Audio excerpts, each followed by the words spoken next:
on each side of me not that long ago. So I was like, excellent.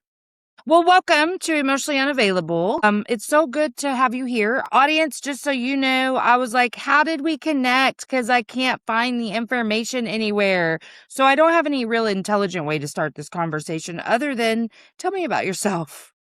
Thank you. Well, my name is Lena Fein, and thanks for having me on today. I'm 68 years old, and I wrote a memoir. I never thought I'd publish.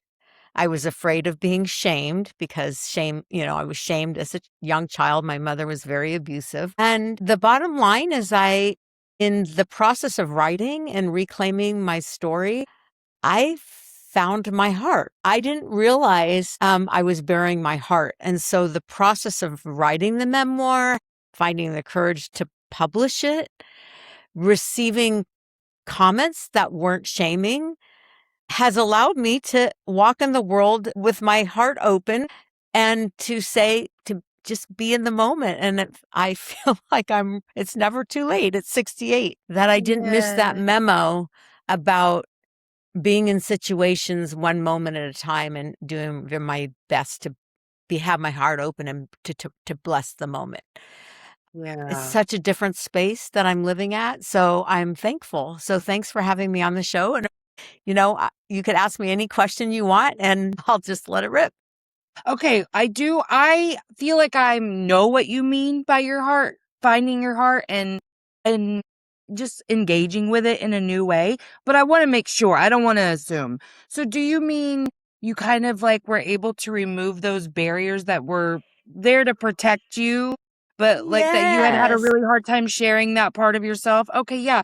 Now I also want to ask you this in terms of fearing shaming comments and things like that.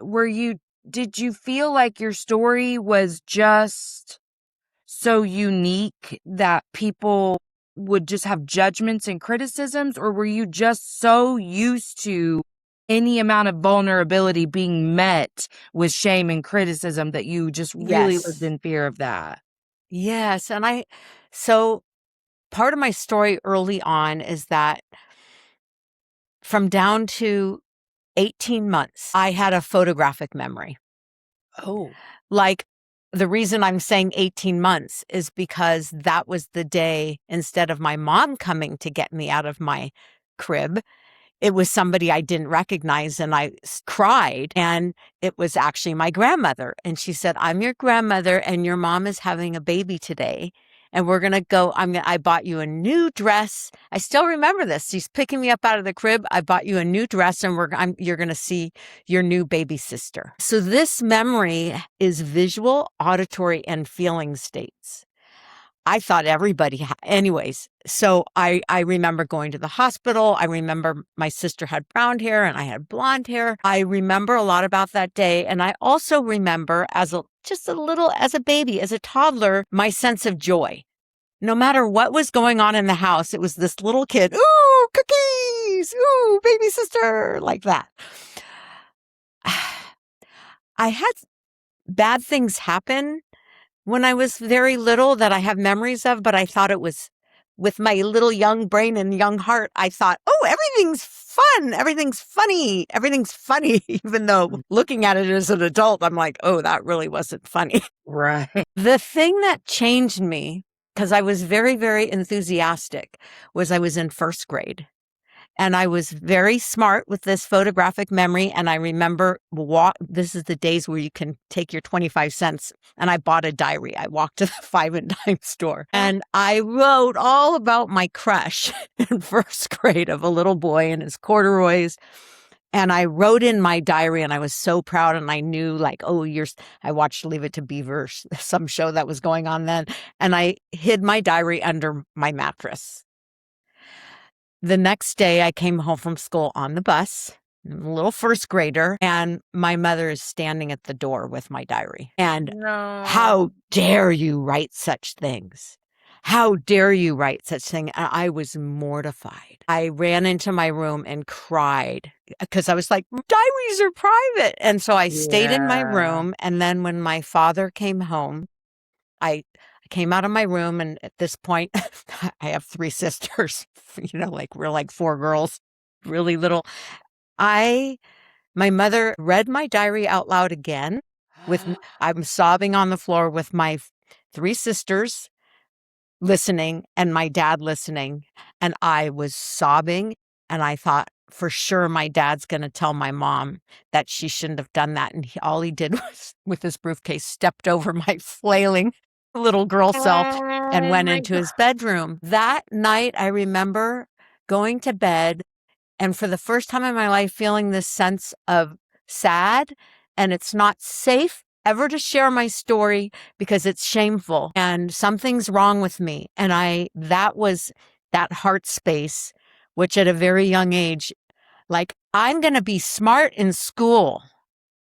And I got good grades, but this little girl, tender, yearning heart, that was what was shut. And it was such an early age that I got used to compensating by, let's just be smarter. Achieving, yeah. Achieving. And I did that, and I thought I was good. I got A's in school. I got a master's degree in engineering.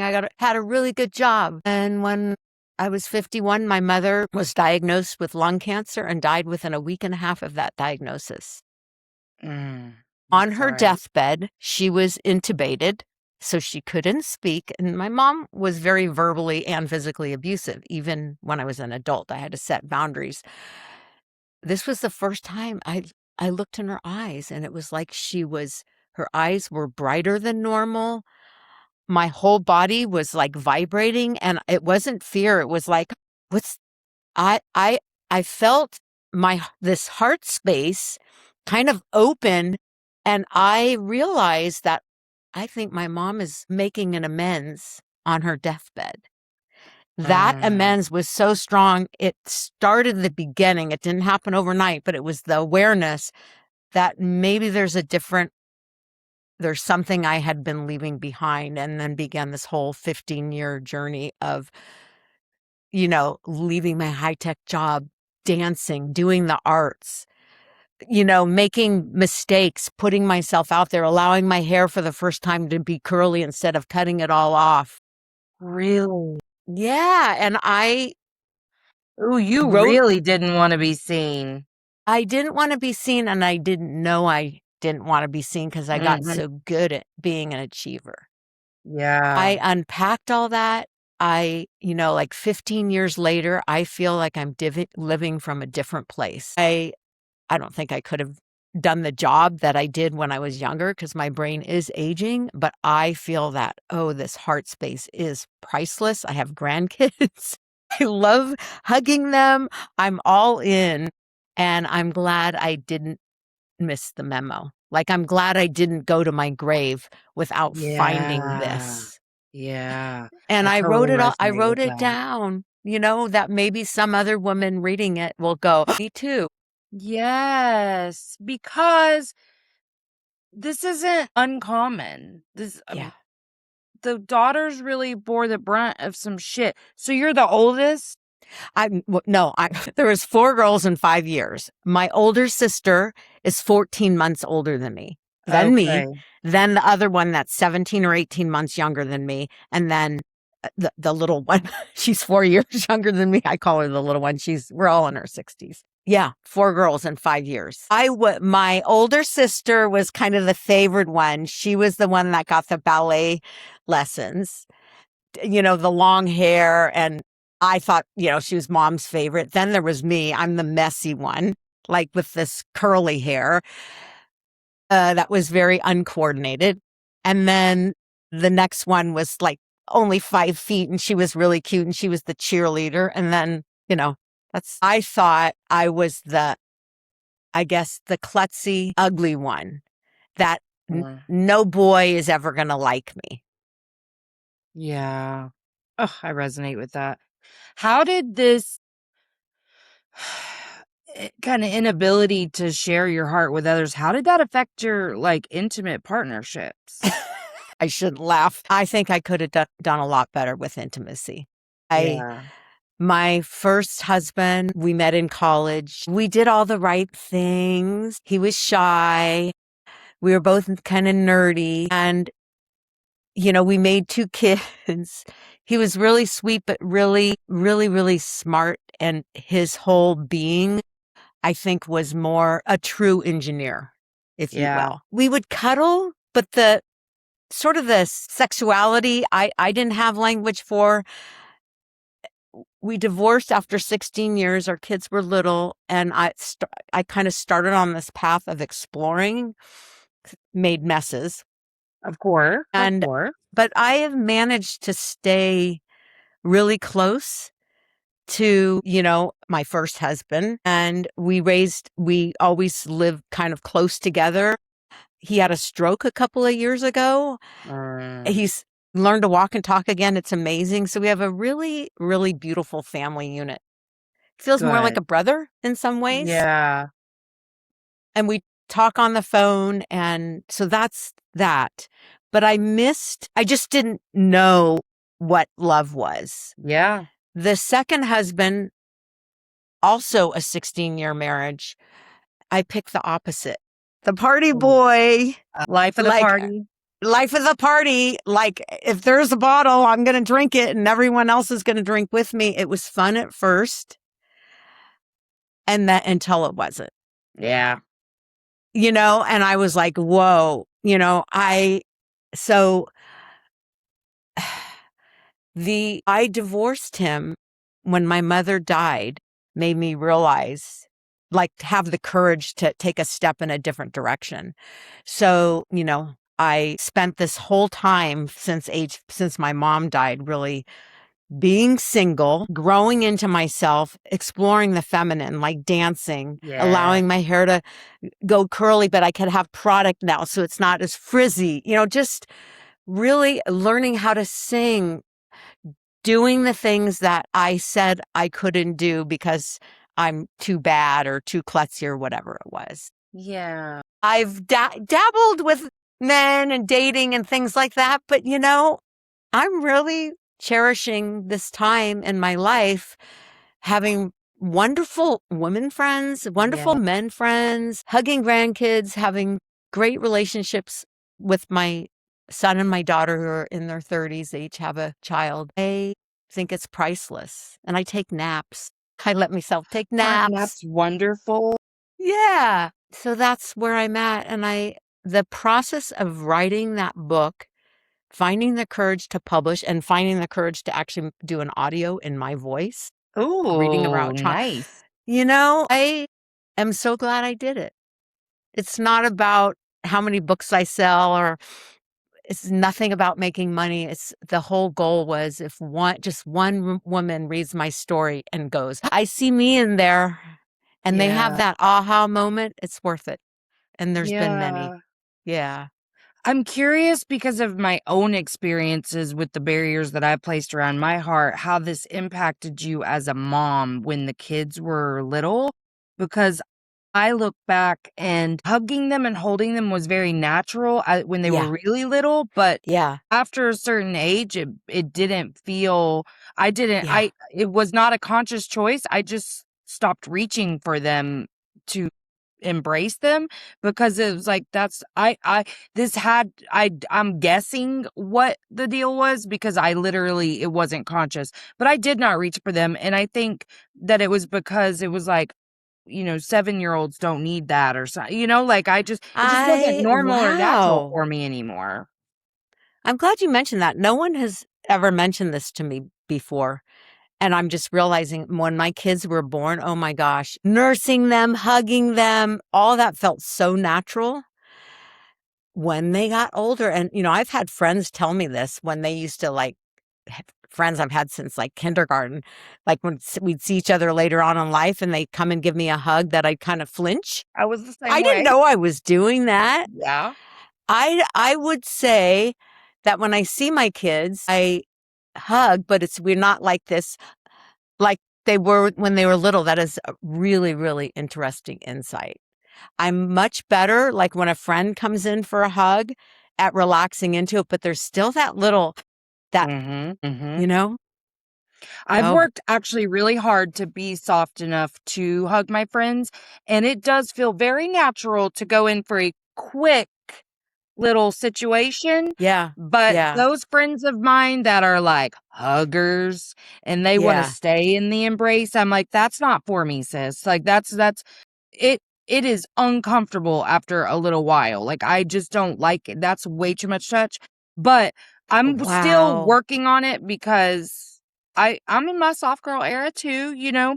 But I also have so my two kids were from my oldest two were from my first marriage, and then I now have a 12-year-old from my second marriage. And so I'm doing things differently with her as I grow softer, but she's very huggy and touchy and required that even when I didn't want it.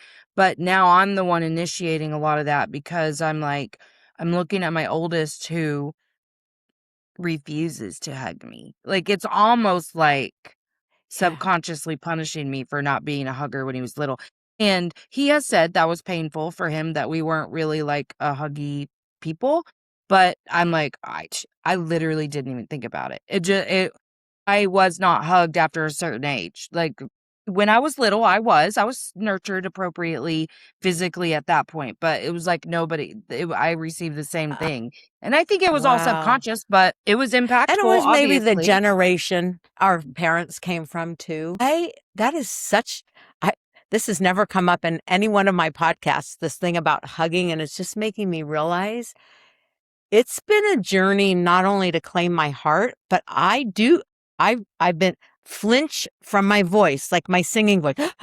And I've Yeah. stepped closer into it, flinch from somebody giving me a hug. I know I'm getting better, but yeah, that place of, I don't know if it's shame or if my household, my mom was a screamer. Mhm. So I think there's part of me that when I have too much stimulation, Yes. like I can't, when I go, I love my friends. I love doing this, love doing that. But I can't wait to go home and Yeah. lie on my couch and put a blanket on me and just be really quiet. Yes. Like I think I'm always probably going to be like that because I'm now getting more comfortable with people and I love those events. But Mhm. even when there's a man in my life, it's like I so love going home, you Yes. know? That is so real, and I think I've always needed that decompression after social stuff and did not realize it for so long, and now, like, just school clothes shopping the other day with the 12-year-old after the couple stops we made, we came home and I was like, and now I'm gonna need at least an hour in a cocoon Yeah. in my Yeah. room to lights off, Wow. all the things, because that's what I Yes. require. I know how to take care of myself now. I didn't know I needed that before. I didn't know that I Yeah. was overstimulated. I had no idea. But Yeah. also, I just wanted to like name when you have an abuse wound, Yeah. touch isn't safe. So, like Yes. that I Oh was my very physically gosh. abused too, and touch was not safe. And also when you're overstimulated, touch is painful. That's just how it is. Like when you feel the electrical current buzzing through your body because you're overstimulated and your nervous system's fried, touch is Yeah. painful and it creates a whole shitstorm of feelings and sensations that are not comfortable, and it took a while for me to kinda identify because, like, there was a certain spot in my back, and I really think it's because my mom beat the shit out of me one time right there in my back. But Oh, huggers love to just yeah. they're embracing you and they're rubbing that spot on my back, and I'm like, thinking about it even, I hate it. I hug all the time now, but still, like, too long on that spot, and I'm like, "Ooh, that my body remembers being hurt there," and it wasn't just a physical pain. In fact, I could tolerate that much more than the words, the vitriol she Oh, was spewing as she was doing it, and oh just my feeling so gosh. betrayed, you know? Y- You sound so much like my inner voice. Like my mom, like I'd come home from school and it was like, oh my gosh, look at your hair. I feel sorry for the man you marry. And then sometimes she'd pull my hair. She Yes. was physically violent. And it was awful. I would just go into my room and hide. And even when I was older and just kind of stopped talking, but I realized like my girlfriends were everything, the little pod you had in sixth grade and third grade and high school.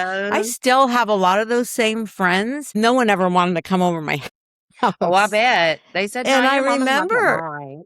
yeah, those same friends, we got together about a year ago. They all came to San Francisco and we had a little slumber party. And I was saying, I go, they go, I somehow my mom came up and I'm like, oh, you knew my mom was abusive? Like, are you kidding me?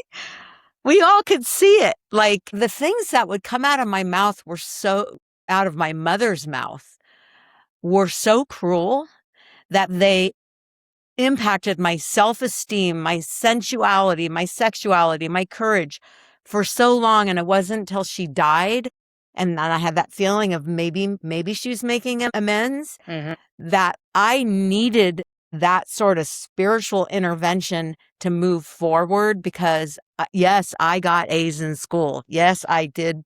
I was vice president of an engineering company. I did all the things, but that emotional space that you're talking about really, I did some version of it, but it was very guarded.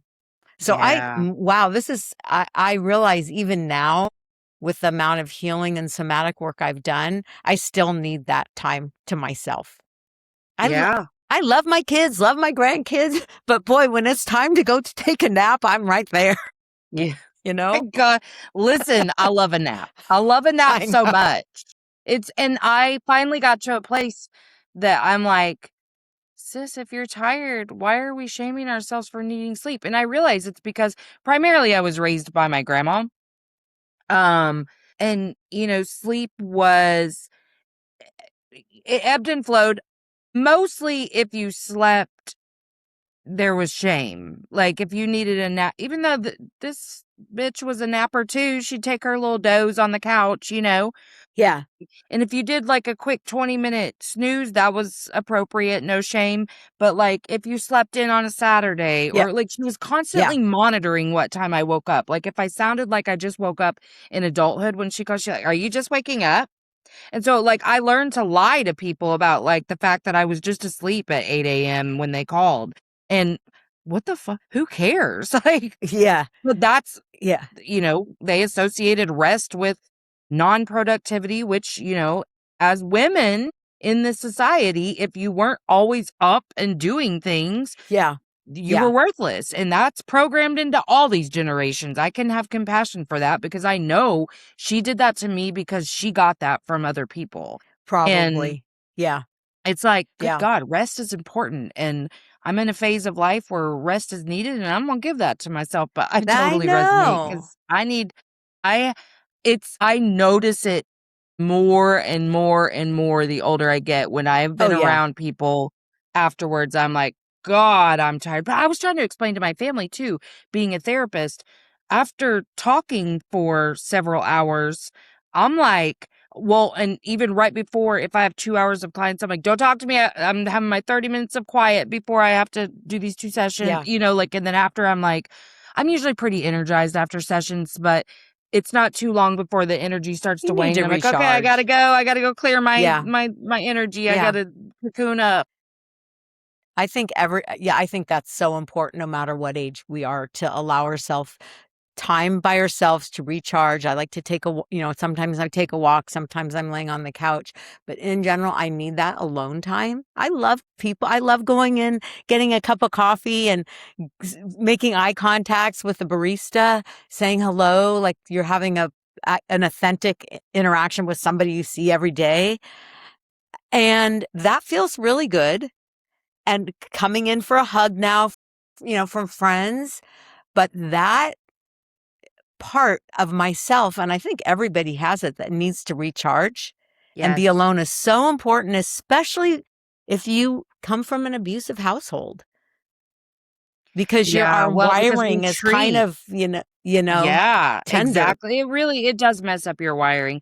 But also, I think one of the reasons I didn't realize for so long that I needed that is because I was kind of scared to be with myself. I mean, until social media, where I feel terrible for saying this because I'm shaming myself as the words are coming out of my mouth, so I'll just stop doing that. But until social media and I kind of had nothing to do with my time, like I didn't really know how to fill it.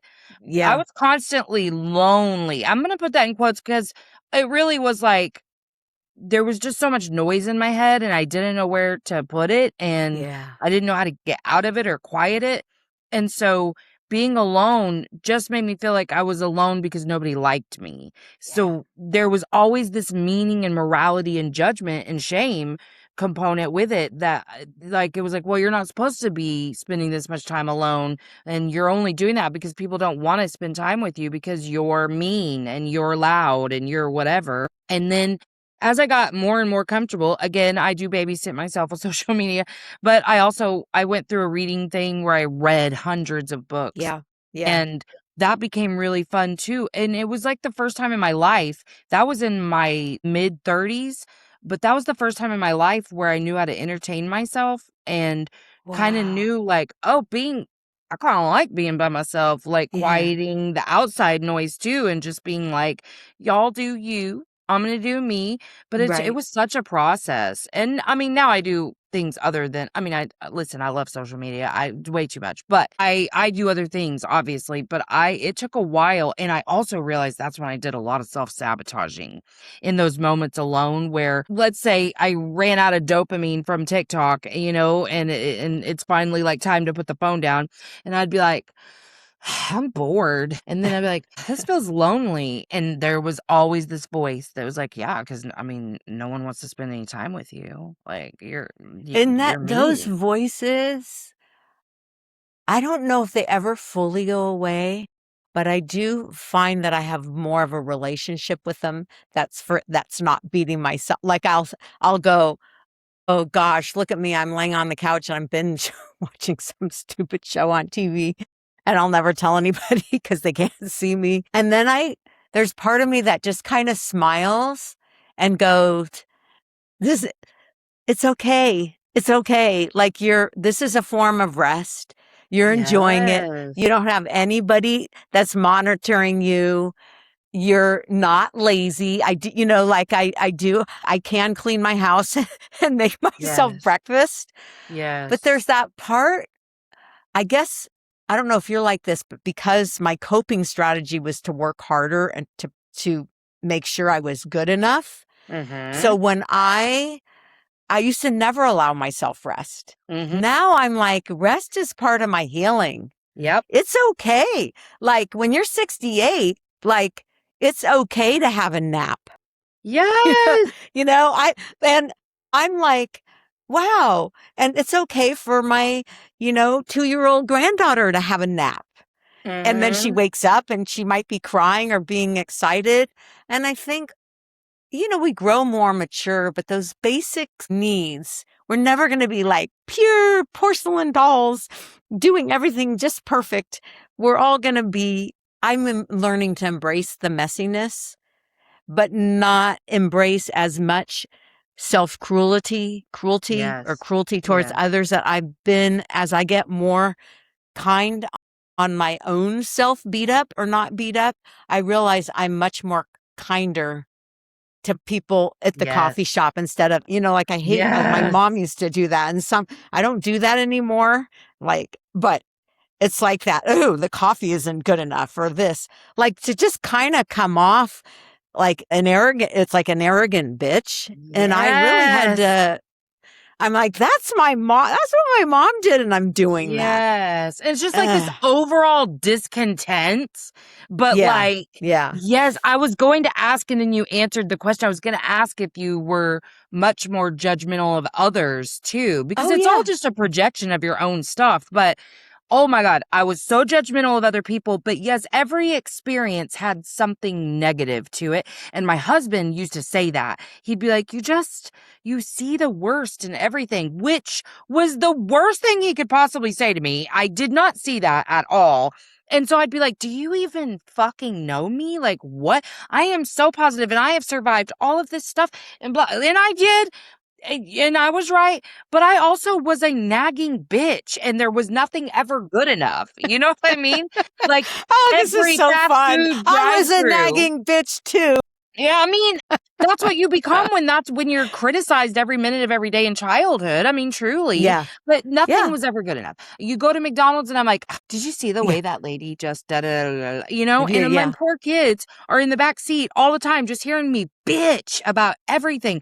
And my oldest, classic people pleaser, fucked him up real good. And he would see me Jeez. growing in frustration, just sit there like fretting, like, please don't say something. And I was a people pleaser too. So I usually fawned in public, and the ruder someone was, the nicer I became.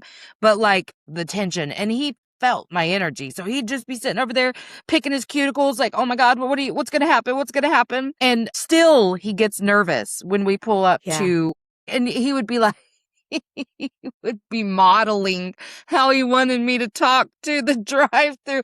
He'd go, when we pull up, say, "1 moment, please," because like he wouldn't know what he wanted or something yet. He Yeah. wanted to look, and he'd say, "1 moment, please." And we still die. He's 23, almost 24 now. So we still die laughing about this. But I was so critical of everything and everyone. Nothing was ever good enough. And it was Yeah. because I wasn't good enough. Well, because we swallowed our mothers without, like, I was like my mother. I'm never going to be like my mother. But And then we then, became like, just like my them. kids in their 20s, or, like even before that, were like, Mom, oh my God, you're being such a bitch, like to the server. It took me a, I don't do that anymore. Now, like, it's like my mantra, and it's not fake, like, oh, hi. It's more be in the moment, take a Uh-huh. breath, Mhm. what's right in front of you, get rid of the thoughts, and how can I serve the moment in a way that's a blessing? And it's not like everything's airy fairy instead of a curse. And I would Yep. say the whole curse thing, and sometimes you really do need to have boundaries and say, hey, back off. Yep. But in general, most of my interactions are coming from like loving kindness, not a fake version, because there's something in me that healed that wound. So I feel like I could walk in the world, even if I don't remember what I had for lunch, like I could still remember. I hope, like my grandmother, one of them died at 99 and Oh, she got wow. some dementia. Yeah. And she still comes and visits me sometimes to give me a message.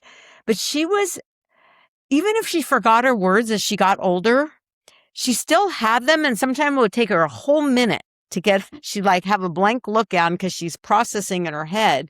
And then she'll go, oh, okay.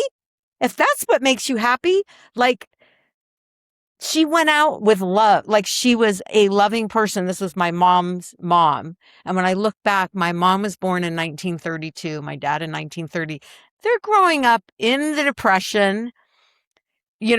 We're Jewish. A lot of the family lost in the Holocaust. I mean, this is, Yeah. like Generational their and cultural parents, trauma. the stock market crashed. Their parents were both working. My mom was the only child, had to, walk her drunk grandfather home from the bar. That was what she was tasked to do as a child. And who knows really what my mom didn't have to, everybody was working, didn't really have Right. money. And I think that's why, the primary reader of my book it's women in the age group, like 65 and up is really big. And then like 40 and up, nobody, maybe somebody in their 20s would be interested, but they would probably read it and go, God, I can't relate to this because it was a different generation. And I It was. really think that in our generation, our hair would get pulled in school. Like if you mispronounced a Yeah, word, and it you would even for get me, it teased. even It was was awful. better. Yes, and Yeah. that is so okay, so to be honest, like, I talk nonstop shit about the boomer generation in general because I've had a lot of shit experiences with them. But I also, because of the compassion I can extend to myself now, I fully understand how that generation's pain was created and the way that it was passed down. My problem is the people who never get beyond it and then they're still perpetuating the cycles Yeah. of shame and pain Yeah. on Yeah. other people and the entitlement sometimes just out there. But even that I Totally. kind of Yeah. understand. Like, Yeah. because I was telling someone this the other, not that long ago, and I'm like, well, here's what I know. They put up with some real shit. They felt like they had to care for their aging parents after all the abuse that they sustained. And then they said, I will do this because there will come a time when I will receive this. And so they're like, now I get to say whatever the fuck I want to whoever I want, whenever I want, and people just have to deal with it. And, people will take care of me the way I've cared for others, all of these things in these really wounded people. I totally get that. If you're not a person working on yourself in that generation, then we're probably just not a match. But I also understand it. Really, I do. Because, yeah, you couldn't even go to school and be safe. My grandma, who was born in 1940, she told me some of the shit the teachers did. Like, I mean, they would straight up slap you. I mean, Yeah. what? Yeah. She one time, I don't know if this happened to her or a classmate, but was forced to put gum on their nose and stand with their nose to the Yeah. wall with the Yeah. gum. Oh And I'm my like, gosh. oh my God, she would tell me these terrible stories and I'd just be a nervous wreck at school all the time. Like, I know. And kids were mean at school. Like I look back and like in our school, there was one Hispanic. There was one, and then we get teased. Don't use that drinking fountain because Melanie, who's really, she's weird. She drank out of that fountain. That's the Melanie fountain. Like just, oh my gosh. yes, It was well, a that really, part probably hasn't changed that much, but yes, I mean, you're facing societal trauma in a way. I mean, we got a lot of societal stuff going on right now, but it was a very unique time, and even yeah. older was a very unique time in history, and We so had I rotary totally get that. phones. Oh my God, have you seen the videos of people like challenging their kids or grandkids to use a rotary phone? And they're like, you have 5 minutes to figure out how to call this number. It is hysterical. Oh my gosh. It is so Wow. funny. It's And then we awesome. went I to the loved it. buttons on the phone. And then when I got an iPhone, like my kids had an iPhone before I did. And when they just gave it to me, I go, what am I supposed to do with it? And they're like, well, you Right. just go, like, Yes, it's so hard. The technology is advancing faster than I can keep up with sometimes. But yeah, no, I totally hear you.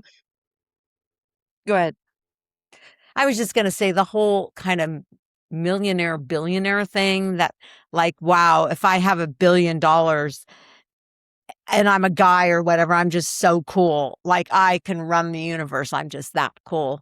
It Yeah. kind of that's just distasteful that people are struggling to, going to a grocery store is appalling. Mm-hmm.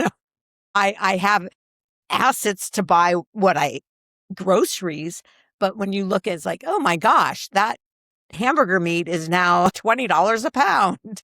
Whatever it is, Yeah. I think people are struggling. And then when you hear, the billionaire is buying another billionaire thing. And I just really hope we could come to a place of not fake kindness, but real humanity. Yes. That's Yes. okay. The phones are tools. We have lots of tools, which is great. And we should look at them like that. They're not a substitute for Mm-hmm. people. And I really hope that in our communities, whether it's a small one or a large one or a global one, that people could be kind. Yeah, I really am. Like the other day, we pulled through a drive-through after school clothes shopping, and it was this whole thing. It was a store kind of known in like regional. I'm in Oklahoma, and they gave me my drink and they gave me my little double dip ice cream cone, but they hadn't given me the food. And I was like, he said, "Oh, are you waiting on your tea?" And I said, "No, I got my tea." And he said, "Oh, okay," hands me the ice cream, goes, have a good night. And I sat there because he very quickly shut the window and I was like, we haven't received our food. And all I was thinking was, man, I'm so glad I was paying attention because I would have driven off and had to drive back around. So I'm Yeah. just sitting here waiting. They open the door, they try to hand me the next thing, and I go, that's not mine. I'm still waiting on my food. And she goes, and this is your mix. And I go, I didn't order that. I got this, and I got those things, but I'm just waiting on the food. Shuts the door. Comes back, tries to hand me a different ice cream cone. And I said, "Oh, that's not mine. I'm just waiting on the food." And she's like, "Oh."